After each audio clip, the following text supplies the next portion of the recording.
Sementara itu pemirsa, satwa badak yang hidup di Pulau Kalimantan tersisa 2 ekor dan kini berada di wilayah Kalimantan Timur. Upaya melawan kepunahan badak ini terus dilakukan dengan perlindungan habitat dan percobaan pengembangbiakan buatan.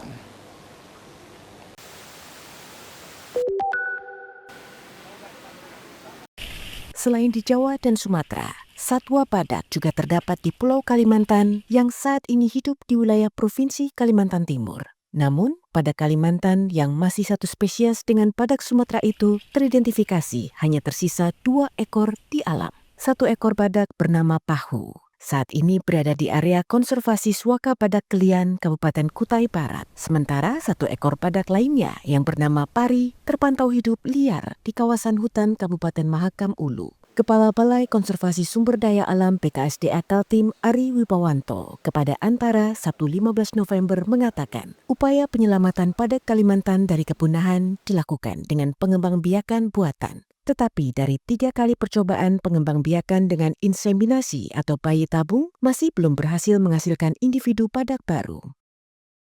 Bagaimana badak Kalimantan itu tetap lestari.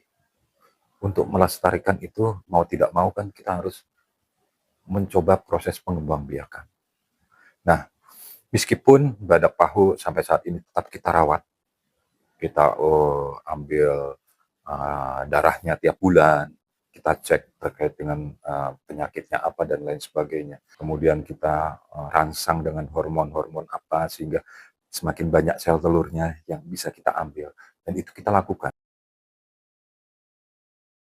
Usia badak Pahu 40 tahun dan badak Pari yang diprediksi berusia 30 tahun menandakan jejak spesies badak bercula satu di hutan Kalimantan telah ada sejak puluhan tahun lalu. Selain percobaan pengembangbiakan, usaha melawan kepunahan badak Kalimantan juga dilakukan dengan penetapan kawasan konservasi dan suaka untuk melindungi habitat alami sang badak. Dari Samarinda, Kalimantan Timur, Hanifan Ma'ruf, Kantor Berita Antara, mewartakan.